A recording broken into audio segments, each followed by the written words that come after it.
I never pursued barbering. There was a cool guy who did it, and he got everything that he wanted. People, let him into places and gave him stuff and all that. And I wanted to be like that guy.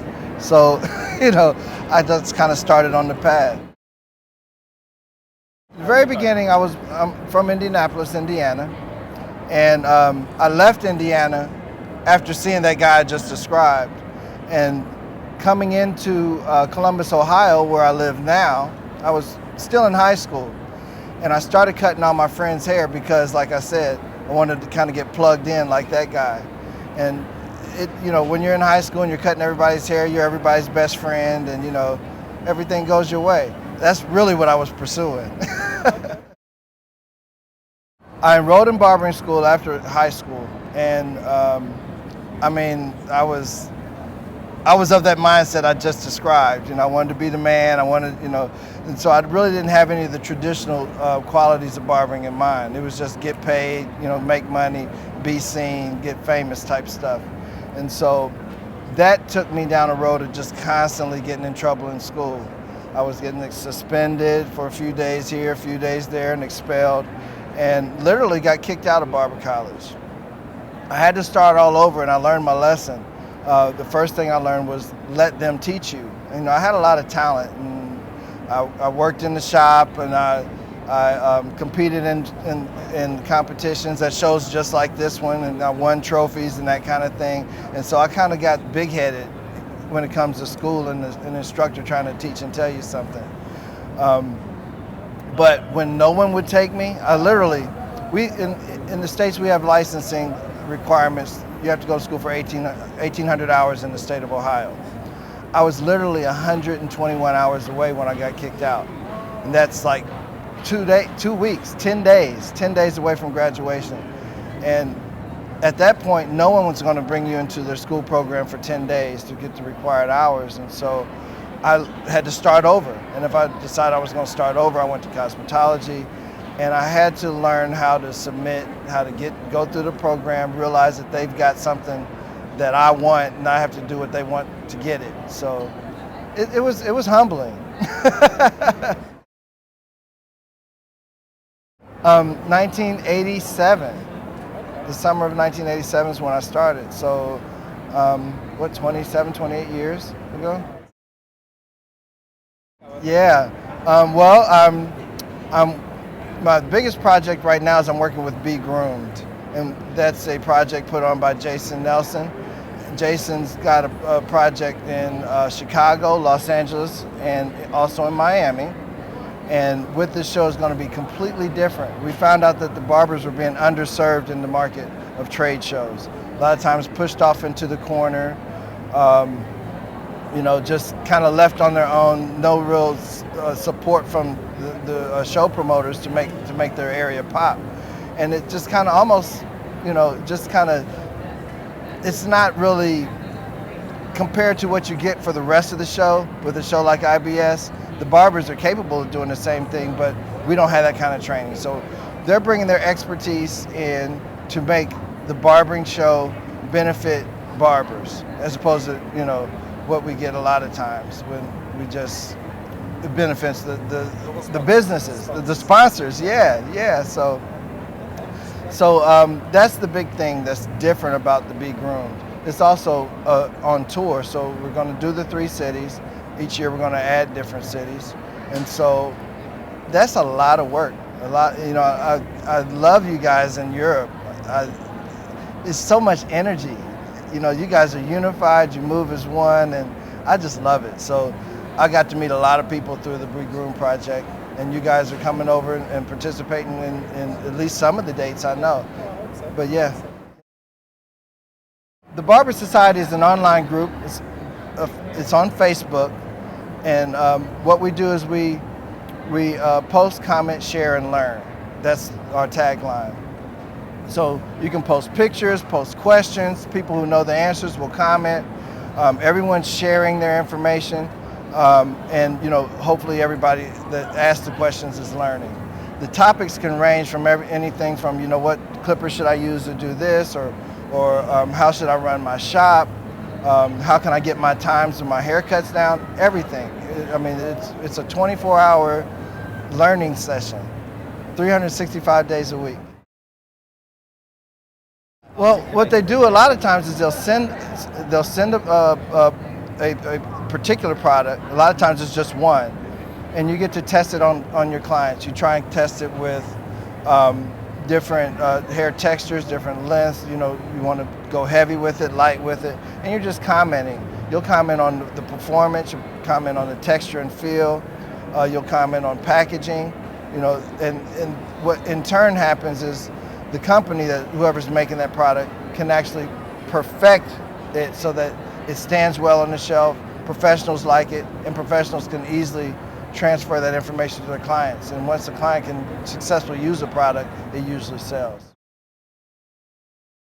Right, right. I'm there at least 3 days a week. I initially downsized so I could spend some time writing my books, and that first book, What's He Gonna Say Next? That's really all I had in mind. But after that, I wanted to make a leadership pamphlet, and so the leadership system for barbers is my second book. But now I think what I need to do is get back out into the salon ownership arena, because just to back up what I talk about in that leadership book, I've got to have an environment that I cultivate new leaders and make them proof that what we're talking about is right. You know, it took a lot of time for me to look back and say, what have I done? What have I experienced? What has someone done for me when I wrote that book? But I've got to put my hands to the plow and produce the next generation of leaders. And so I'm going to open up another salon, the barbershop. I do everything except for braid. So when I was in barber college, my goal was to make sure that every time someone got up, I would do something new and different. So a general day might be a haircut in 1 minute, a brow wax the next. I'm doing hair color on natural hair. I do straight hair, textured hair. I also do women's shampoo and styles. I do weave, everything but braid. I'm really enjoying doing the beard trims. You know, a nice clean beard trim, tapered up at the temples, faded back into some length, some fullness, some neat grooming of the beard. And the reason I started with that is because a lot of people wear hats, their beard is still exposed. You know, I wanted to have some sort of fingerprint that can't be hidden, you know? So that's kind of where my strength is right now. Debbie literally found me cutting hair in the projects without a license. And she says, I will mentor you if you take the time and go to school and apply yourself and get your license. She'd mentor me, and she did. She exposed me to shows like this. She exposed me to what it's like to have a product distributorship. She actually purchased one, and then let me run it as an assistant. So I literally went on the road and went from door to door to the shops to sell product with the products that she had. She taught me how to hair weave when hair weaving was just coming out. And I wish I could remember the lady's name that invented this system that has these strings, and she worked that with me. So I'm like real old school with with that kind of thing. But so Debbie really helped me out. I probably was with her maybe 12 years. She encouraged me to spread my wings and get involved in owning my own barbershop and salon, and I did that. And I always come back to her. As a matter of fact, when we went to suites, I don't know if you guys have those, where you have one big place and everybody has their own individual private rooms. No. That's a new trend in the United States. She came back and worked with me in the suites. And so, yeah, right. So it's kind of like the reverse. And so, you know, I love her to death. She was like a mom for me for the longest. Well, it all started with Barber Society. Well, first I had a group called the Network of Christian Salon Professionals, and we did it with that, and we got people from all over the world into that one. But it never really grew to anything big, and I transferred into a lot of my efforts into the Barber Society, and it grew. We're at 10,000 people now. We've never had a campaign for membership. We've always just worked on one by one, word of mouth. And so that whole group is kind of like a group that I mentor. I don't answer every question because I think there are qualified people in the membership that can answer questions. I just kind of stay in my vein, which is usually character or business, character or business savvy. And so, but I mentor there, but specifically I've got Tyler Trotter, who's a mentee of mine, and we've been together maybe about 7 months now. And he started school after we started mentoring. He just had a curiosity about hair. He realized that relationship between the barber and the client was empowering. And so he just kind of wanted to know more and more about it. And then he got interested in hair and he asked me to mentor him. And you know, we've done a lot of things together. We've gone to shows, we talk every day. He's actually in Knoxville, Tennessee, maybe about 4 hours away from me. So it's an extended relationship, but we make sure that we keep it close-knit. Barber College had a lot of rules and regulations. And when I went to cosmetology school, they didn't have that. It was kind of freestyle and, a lot of built on relationship and just initialing stuff. But we actually were very diligent in our processes as a barber. And so from that, I vowed that I would take that same discipline and transfer it into the shop. So anyone who has that opportunity, whether it's a formal school program or if it's an apprenticeship like you guys have, that diligence, transfer it. Don't look at it like, oh, I graduated, I can do anything I want to do now. Anybody can be their own boss, and the question is, are you going to be the worst boss you ever had? And so being on time in the morning, I always try and do, I work by appointment, and so if someone doesn't really care what time they come in, I usually load it on the front end because I want to get in the shop, I want to be available, I want to be in that atmosphere as long as I can because I feel like it's a zone. Once you get into the shop and you're cutting hair and you're moving and shaking, that kind of stuff, I love it. I love it. So follow your passion. I definitely had a passion for doing hair and I wanted to learn more and I was willing to go out and beyond. Again, I love these relationships I'm dealing with people overseas because it exposes a totally different culture, a totally different approach, and a totally different drive, and it's new and it's fresh, and I'm enjoying bringing that here, and go to shows, network, make friends, mentorship. If you can find someone that you have the potential to look like in the end, I think that's an important matchup. Everyone wants to get mentored, but they don't always pick the right mentors, and mentors don't always pick the right mentees. There's got to be a match. If the ingredients aren't there, you're never going to end up shining like your mentor. Yeah, exactly. And so when Tyler and I immediately knew just from the spirit that he has within him that he and I were a great match, and so I'm really excited about his future. I do. We have, in the state of Ohio, we have 2 different licensing boards, one for barbering and one for cosmetology. Cosmetology offers apprenticeship, but barbering doesn't. Everything is in the classroom. I think that there's a power in the apprenticeship program that you can build the character, you can have business practices. The person's actually not just giving you a direct can of what the curriculum is. They're recognizing the gifts in you and they're starting to enhance them. They recognize the weaknesses in you and they start to build those up as well.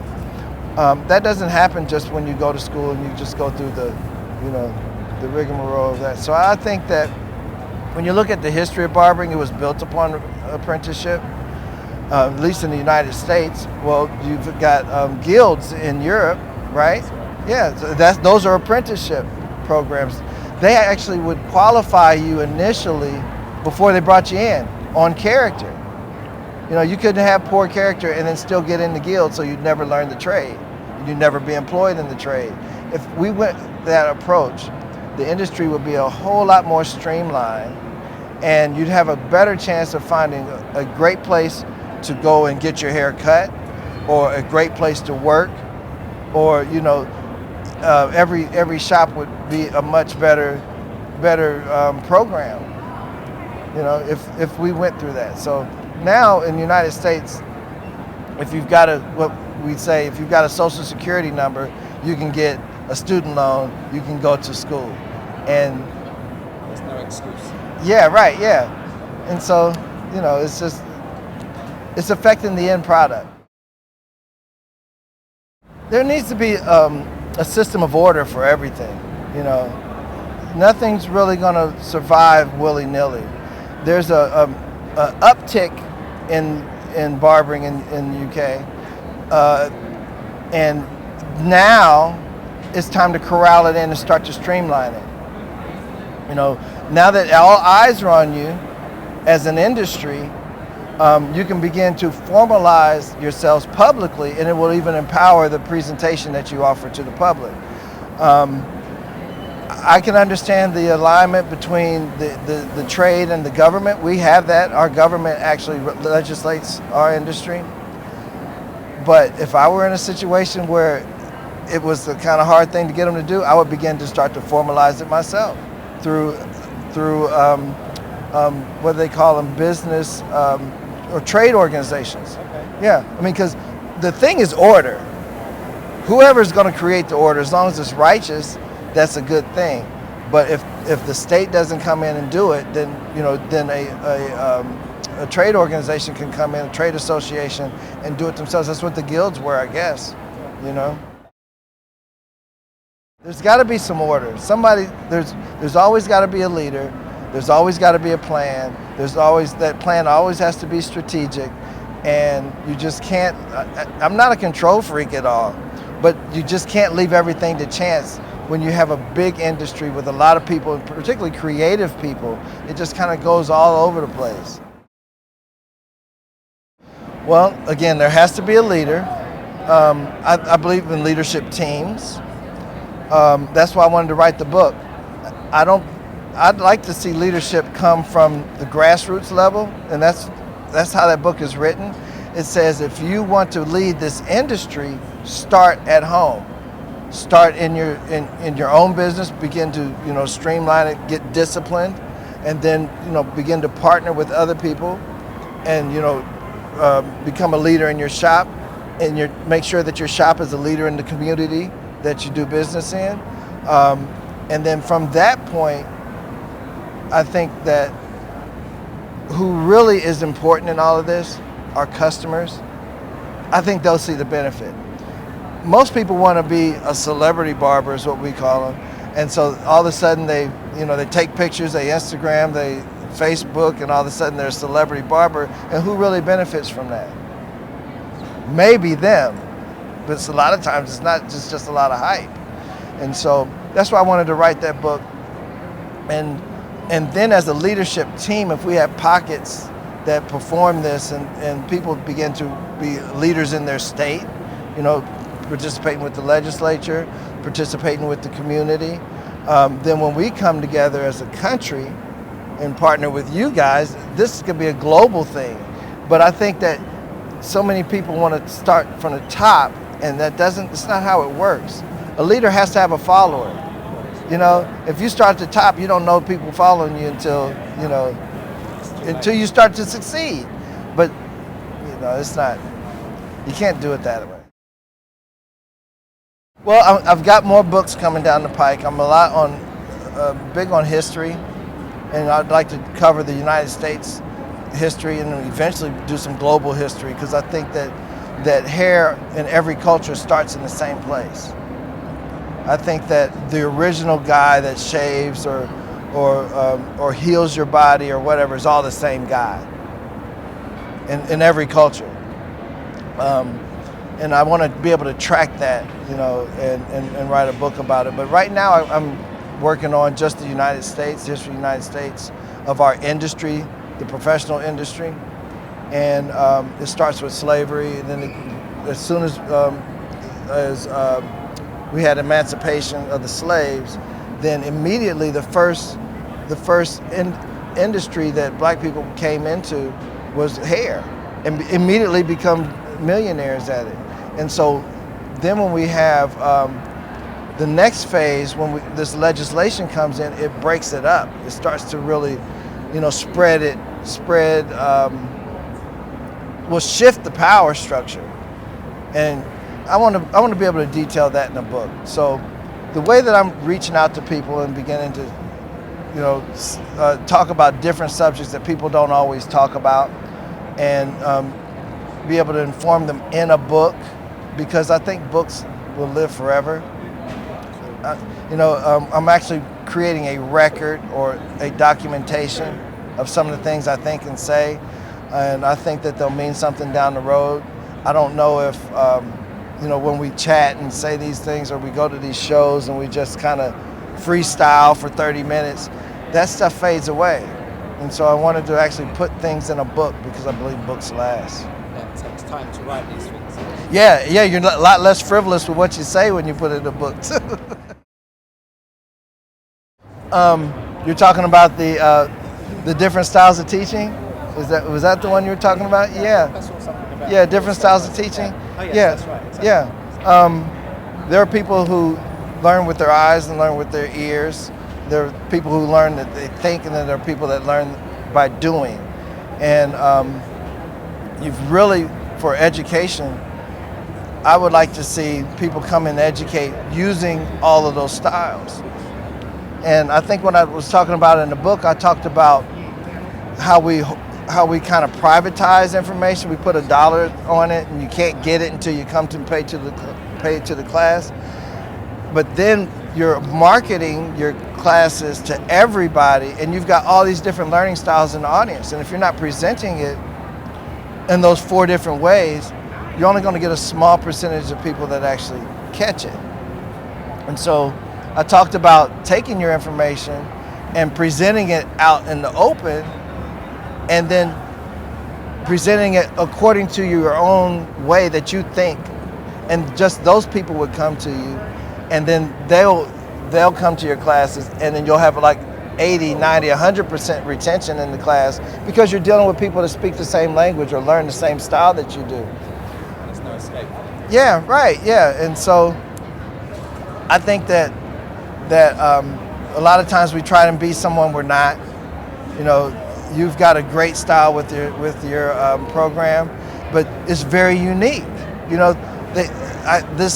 These other people, they can't come in and be the Larry the Barber Man and just do the Larry the Barber Man thing. It's not going to transfer, And so that's kind of the same way I look at all education. Be yourself, do what you do, attract the people who get it, and teach them. You have 100% retention. Social media is one of the most powerful advancements for our industry.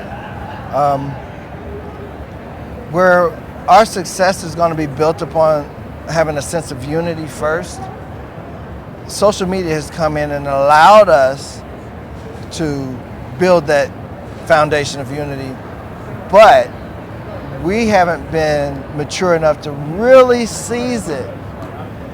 There's a saying in the United States, Barber love. And though people were saying it, there was a lot of backbiting or hating going on. And it's almost as if when we were doing that, we lost ground because we weren't consistent. We were just doing 2 different things.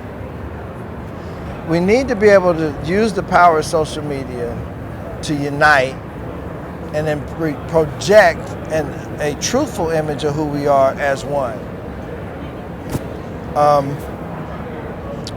I think that just sitting in a hair show, when I talk about hair shows and why they even exist,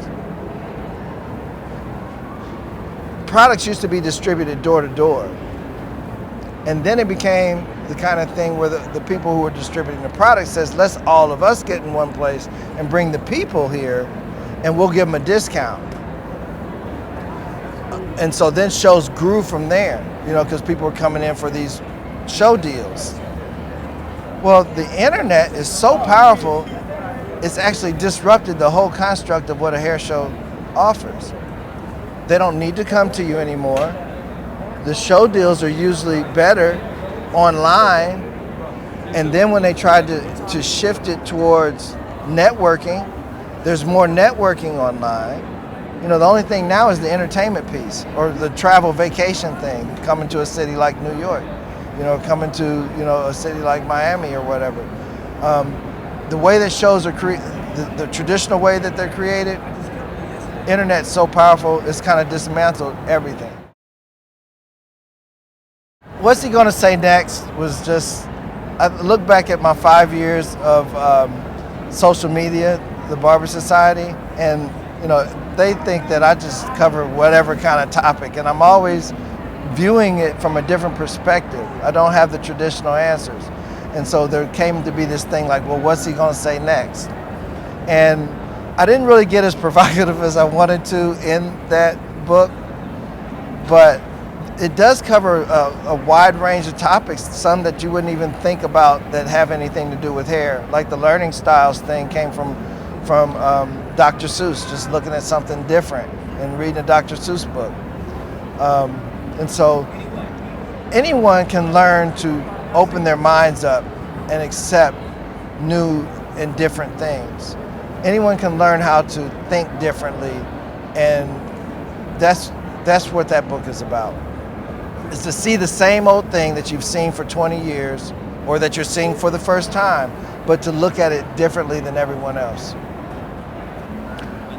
The second book, A Leadership System for Barbers, it's written for anyone who's got leadership quality, raw talent leadership quality, and so many times they're just exploring on how to use it. There's really no guides available. The different writing styles between the two books, this is, you know, the one is almost like a story, but I really wanted this one to be raw, just boom, boom, boom, boom. Back to the learning styles, not a lot of fluff. I wanted a leader to be able to cut through all the fluff and get the point by point to build a system of other leaders right from their chair. They're online. We have an online store, the Barber Society online store. It is thebarbersociety.bigcartel.com, and the books are available right there. We talked about B-GROOMED. We talked about the 3 cities. We talked about the fact that it was a unique opportunity to bring the professional industry in partnership with the general public through a men's expo. That's not really, hasn't been done. A lot of times we're always having professionals come together with professionals. But one thing I'd like to see with B-GROOMED is that as we travel with this massive project that draws attention, we want to empower the people in the cities that we come to. A little bit different from the celebrity barbers coming to a place like New York and the professionals coming to see them and then they go away and then these people go to their own places. When you come to the B-GROOMED events, you'll see that there's going to be people from Chicago that we use, and as we've drawn 7,000 people to the event, you know, we're saying, and this guy is right in your city. You know, we'll do the same thing in Los Angeles. We'll bring about 7,000, 7,500 people to an event, but we'll be highlighting people that are right there that can do some of the same things that the greats with the names can do. And we want to leave that mark. We want to ignite something in every city that we go.